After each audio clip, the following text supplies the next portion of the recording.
So somewhere along the line, we decided that the sun was dangerous. And I think that grew partly out of increasing numbers of people developing skin cancers and melanoma. And I can completely understand the fear around the sun if you have developed skin cancer or melanoma.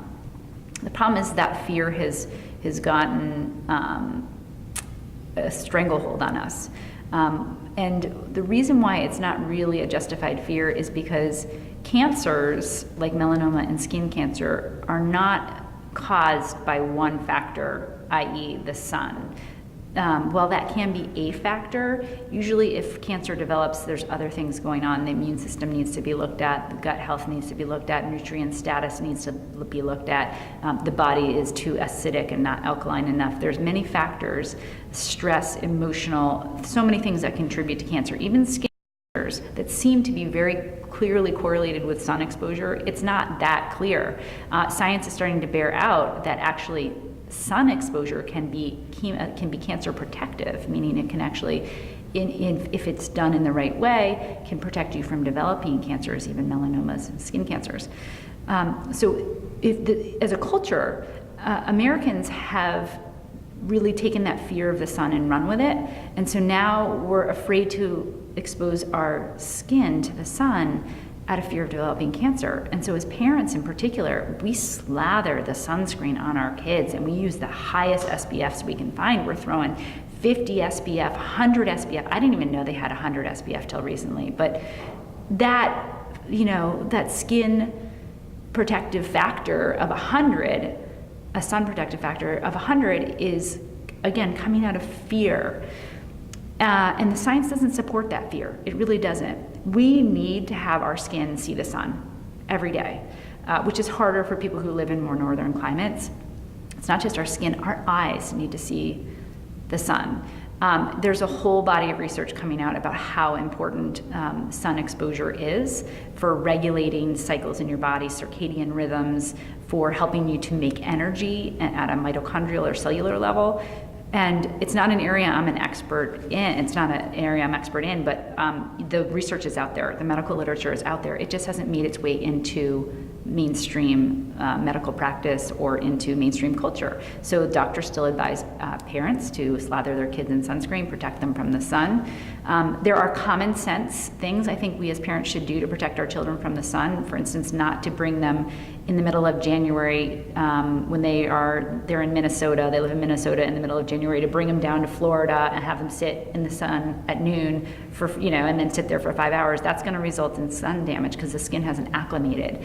But we do need to rethink applying sunscreen every day, all day, and never have your skin seeing the sun. You're not going to be making vitamin D because vitamin D is an important hormone in your body that is made when your skin, when the sun contacts your skin. Vitamin D is critical for brain function, for immune function, for preventing cancer.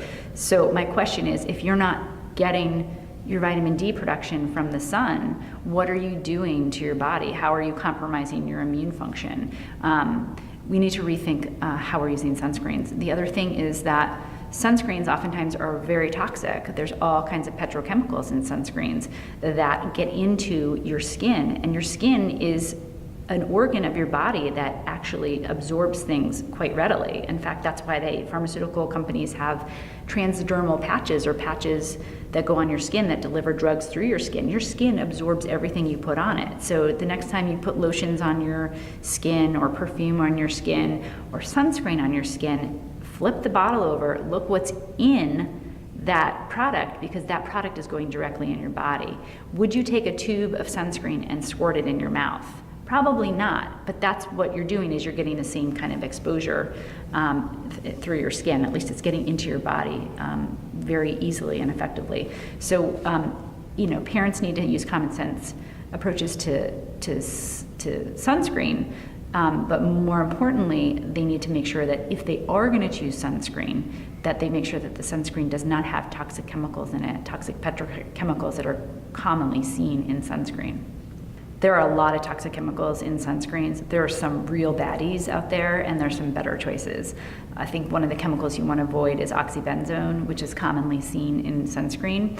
But if you don't feel confident looking at the back of a sunscreen bottle and knowing which chemicals are good, or not that there's any good chemicals, but which ingredients are okay and which are not okay, the absolute easiest thing to do is to go to the Environmental Working Group's website. It's www.ewg.org. They have this incredible database called Skin Deep.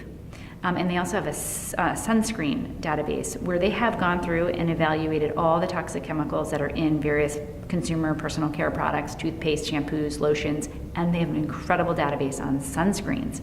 And they've rated them, giving them a 0 to 10 rating, 0 being the safest and 10 being the most toxic. So if you want to use sunscreen, if you do choose to, which I choose not to, I really try not to use it, because I do think natural exposure to the sun is really important. But if you do choose to use sunscreen, the Environmental Working Group has the absolute best, easiest resource for helping pick the safest sunscreen.